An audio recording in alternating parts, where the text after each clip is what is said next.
Good morning, everyone. We are taking a look at our Grand Cherokee 4xe, our 2023 with 3,000 miles on it after a month of ownership. So we're going to hop in here. I know it's a little dark out, but we are going to go for a little drive here and see how the truck has been since ownership. Just about a month now. So, taking a look here, everything is really nice. The interior on here is great. I can't get into electric mode right now, I think because we haven't driven this for a little bit. And it says the washer fluid's low, but that is not the case. Sort of interesting there. So I'm just trying to figure out here why I can't go into electric mode. I think it's because of the fact that, as you can see, since we bought the vehicle, we put on 598 miles. A lot of that was driving back from the western part of the state. But I'm just trying to figure out why I can't get into electric mode. And that has been a little bit, it says electric mode temporarily unavailable. So I'm thinking the issue with that is that the vehicle just needs to essentially use a little bit of gas to get, because we haven't filled this up since we actually bought the vehicle. So we need to run the gas engine in order to keep the fuel fresh, which seems to happen a little bit more than than our Volt that we have. But it is fun nonetheless to drive in electric mode, because this does have 375 horsepower and 470 pound-feet of torque, which is quite a bit if you ask me. The torque fill in this is great, and it definitely makes it fun to drive. So we're going to, of course, get our seatbelt on here to be safe, and I want to get you guys set up where you can see me here. But overall, our ownership experience of this vehicle has been good. I do need to take it into the dealer, of course, to see why those warning lights are on, because we don't necessarily have any of those issues. So I still need to figure out why the light, I should say the electric mode doesn't work here. I think it's because of the fact that the truck needs to run a little bit more here on gas powered mode, but I could be completely wrong. I'm going to try to, I think the vehicle might need to be sitting in order to do that, in order to go through the infotainment. But man, this is sure a comfortable vehicle to get in and to drive. I have to say, this is one of the more, for having a non-air suspension system, just regular coilovers, this has been one of the more comfortable vehicles that I have been in, for sure. It drives nice. Right now on my setting, I have the steering set to a little stiffer, because I like a stiffer steering instead of a lighter steering in a larger vehicle like this. You know, something that does weigh as much as this vehicle does. And it's nice. It keeps it on the road. As I'm going through the settings here, I just want to see what our temps are for everything, because I do want to drive this and have a little bit of fun with it as well. It is honestly very fun to drive. It is just so fast for such a huge SUV, because of the fact that there is just so much torque fill between gear changes with the vehicle. I am just looking here again and trying to figure out why we can't quite go into electric mode. Again, I think it's just because the vehicle needs to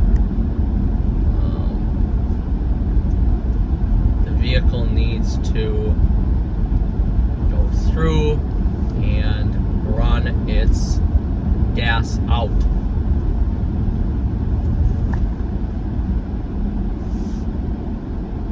The regenerative braking mode is really nice as it regens the electric motor a little bit more here, but now just, oh goodness. You know, the 4-cylinder in here doesn't sound terrible, but it's just such an out-of-world experience because you're dealing with such a high amount of horsepower and torque. It makes it so fun to drive that the 4-cylinder doesn't really fit the character of the vehicle. It's almost like driving a Hemi V8, you know, minus the sound of the Hemi. That's just how great this torque fill is in here. I mean, these hybrid electric powertrains here are honestly the way of the future. Just gonna try electric again here. It's temporarily unavailable, so I'm gonna go into my vehicle settings here and see if there's anything I can figure out on why the vehicle won't go into, should pay attention to the road first, on why the vehicle won't go into electric mode. But we're gonna put this to sport, and then I am putting it in manual mode right now. So we're in first gear.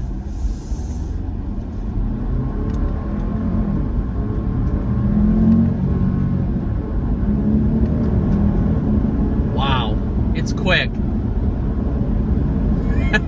It's quick and it's so responsive. Now the paddle shifters here, this is no sports car, so you need to upshift and downshift well before, probably 500 RPMs before red line.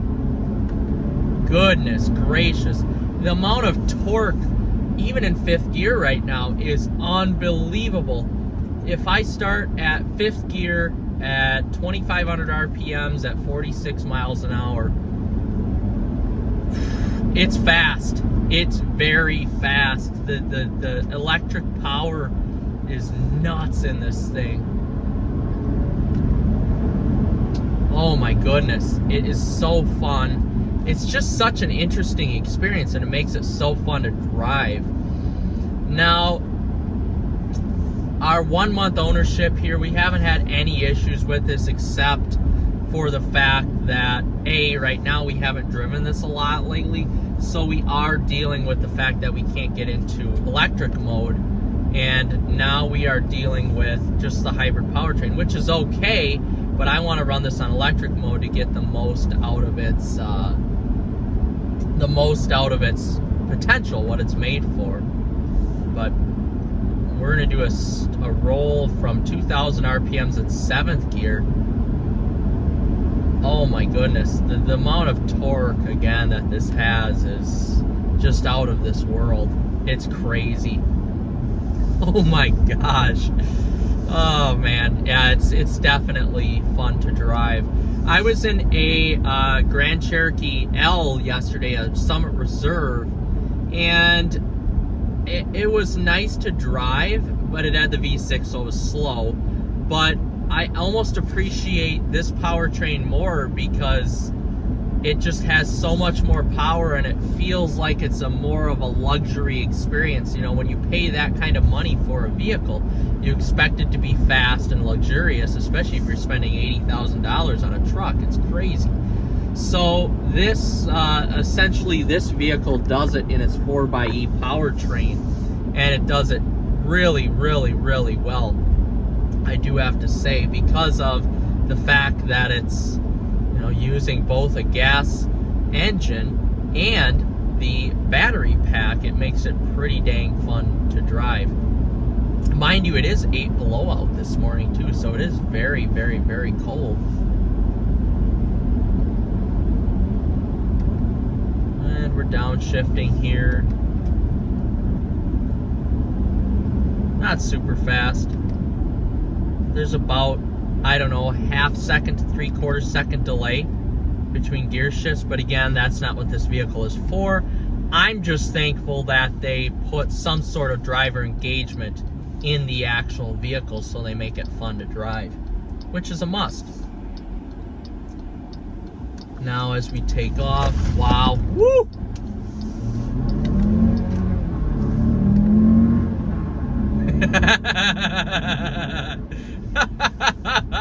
Oh, okay, so besides my Jeep SRT that I haven't been in a vehicle that scoots this fast, 0 to 60, just with the 0 to 40 speed alone because of the torque fill with that engine and the torque down low. It's just crazy. And this 2-liter does rev up really fast. It goes through the rev range fast, and it does provide a decent driving experience. I think if Chrysler wants to take this to the next level, they would put a Hurricane engine in here, either the standard output or the high output, probably just a standard output, and put this battery pack design in this vehicle, or an L, or a Wagoneer, or a Charger, or even the Ram truck, and they're going to get insane horsepower. And I bet that's what they're going to do. These are probably beta testing vehicles for their next line of 4xe or hybrid plug-in technology. And let me tell you, it's going to be really, really, really good. This is great tech in this vehicle. It's all about if it just works and lasts. I know I'm having some electrical issues right now with the windshield wiper fluid and the tire lights that have come on. I am actually getting new tires here anyway, because I didn't like the Bridgestone Dueler HL 400s that were on here. Just revs through the rev range so nice. Red line's pretty low. This is a low redlining engine here, and I want to say it's about a 6,000 RPM red line, which is pretty low for this vehicle. But that's okay. It is what it is. I mean, again, it's you're not looking for performance out of this. You're not looking to carve up a canyon road out of this. You're just looking for straight line and a little bit of fun once in a while. But it's definitely fun. I have to say, I have had 3 vehicles. This is my 3 vehicles now with the Uconnect 5 system. Excellent as normal. It is a little laggy once in a blue moon, but the Uconnect 5, I think, is probably, it's the best touchscreen system on the market today. I've been in plenty of different vehicles here, and this is definitely the best system on the market. It's so easy, it's so concise. I'm gonna take it out of manual mode right now, and we're in sport. I'm gonna let the vehicle do the shifting by itself. But yeah, it's definitely the nicest system on the market, I think. Very concise, easy to get to everything. The one thing that is kind of tough to get to is trying to get into electric mode. Oh, nope, electric mode temporarily unavailable.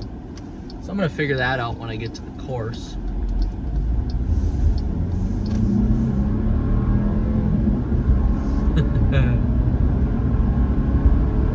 Man, oh man, oh my goodness. It just flies. It really does. It's such an interesting experience because it's almost like an electric vehicle with gear shifts. That's the best way to describe it. So it makes it pretty interesting and fun to drive. I like all the buttons in here. There's a little bit of a weird gear shift there.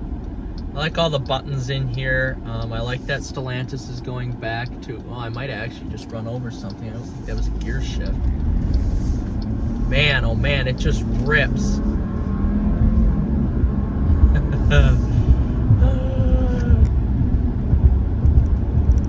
And going over a bumpy road right now, it's super, super, super comfortable, which I'm really thoroughly surprised with. It really is comfortable. which is great, as in northern Wisconsin we have a ton of poor roads here. I'm not a fan. I've had 2 vehicles with air suspensions. I'm not a fan of air suspension, especially in the climate that we live in. I do like it in warmer climates. I don't like it in this cold climate where right now it's below 0 out. I just don't think that, even though I do have a heated shop to put the vehicles in, when I do go to work, I don't think that air suspension holds up very well in these cold climates because of the shifting in temperatures. You know, you're dealing with, in the wintertime, you're dealing with well below 0, and in the summertime, you're dealing with 90 degrees. So I don't think it's good for that. And that's why I'm a fan of fixed coilover suspension, like what is on this Jeep right now. It definitely holds its own against its competitors, I do have to say. And I like it. This Jeep is pretty flat in the corners. There's some body roll, but it is still capable. What I like about this vehicle is that, you know, you can go off-road with it, you can go on-road with it, and it's comfortable, and you can fit a family back here, and it's totally fine. This is one of the cleanest designs I've seen in a Chrysler product over the last 10 to 15 years, and I really can appreciate that. All the touches in here are nice, and we like that.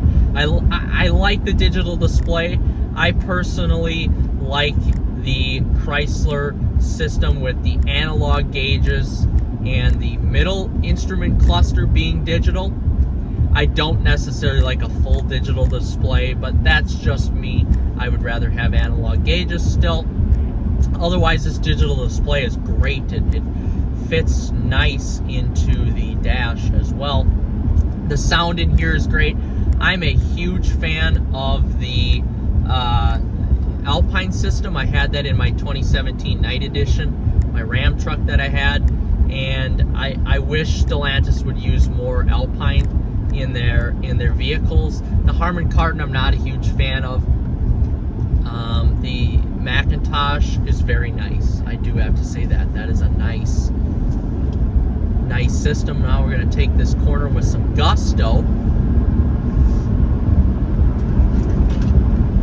It's not like an SRT, we'll just say that. But it is still fun to take a corner in this Jeep, I have to say. We're going to try electric mode here again, still temporarily unavailable. I just think this has to run the gas through it, and it could also be because it is so cold. I have to do some research on the forums. So my one complaint about this vehicle is that, well, let's see. So the Volt, my Chevy Volt does the same thing. The engine is always running when it is this cold out, especially when it's below 0.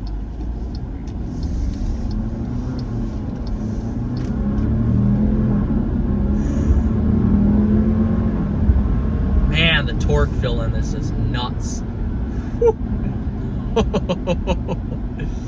But my Chevy Volt, when it is this cold, does run on the gas engine as well. So it's not a huge deal being this cold out. I just wish it told me why I couldn't run on just the electric motor. So that's something I need to figure out. And I want to figure out because I want to know why I can't run on just electric. Again, electric mode temporarily unavailable, even in automatic mode here. But overall, I'm impressed with the Jeep. We're going to get into the shop here so I can show you guys the exterior of it. I do have some changes coming to this Jeep here with some new Goodrich Bridgestone Revo AT3 tires being put on, and I am going to black out the rims on this Jeep as well, since everything else is blacked out on it. So here it is, our beautiful 2023, new to us, basically a dealer demo, brand new, and 2023 Jeep Grand Cherokee 4xE. So, like I said, I'm getting new tires. I'm going to sell these, get new all-terrain tires, and black these actually beautiful rims out here. And then it should look like a a blacked out version, an altitude version of the Jeep Grand Cherokee. But you can see here we've got the standard front camera with washer on it. We've got it plugged in right now. And just reading on the forums here, and you guys could tell me here if I'm wrong, but I think it's not going to electric mode because it is just so gosh darn cold outside, as you can see here in northern Wisconsin. Excuse me. Again, you've got the rear camera here for the rear view mirror, which is sweet, with a washer on that. And then, of course, the backup camera with washer on that too. So it's pretty interesting here how many washers these cameras have on them. But this is just a sweet looking vehicle. Now I prefer the look of the WK2 a little bit more, but my fiance prefers the look of this WL version better as well. Now, I do have to say the interior on here is excellent. This is the mid-level trim interior. This is not the high-level Napa interior. This is the mid-level interior. So it's the Capri leather access 2 seating. So it is a little bit nicer here than what you're going to get in a base model. This is kind of a mid-trim Grand Cherokee here. Not quite the Summit or the Overland, but just a nice, well, almost similar to an Overland trim here. Not quite the Summit or Summit Reserve. As you can see here, excellent seating. It looks pretty sweet. And we have had no issues with the interior of this vehicle over the 1 month of ownership here. I don't like all the piano black. The piano black sucks. That is not great. I would have preferred some sort of plastic there rather than piano black, but a nice aggressive look here. I like how long the nose is of the vehicle, and I like how aggressive the hood is of the vehicle as well. So overall, we got a really good deal on this. 4xEs, of course, are going for fairly cheap right now, and we're very happy with our purchase so far, over a month's time. And we're looking forward to getting this out in the snow, getting it out on the trails, and seeing what it can do with its Quadra Track 2 system. So, guys, I thank you for watching. Like and subscribe, and we'll see you in the next one with more 4xE content.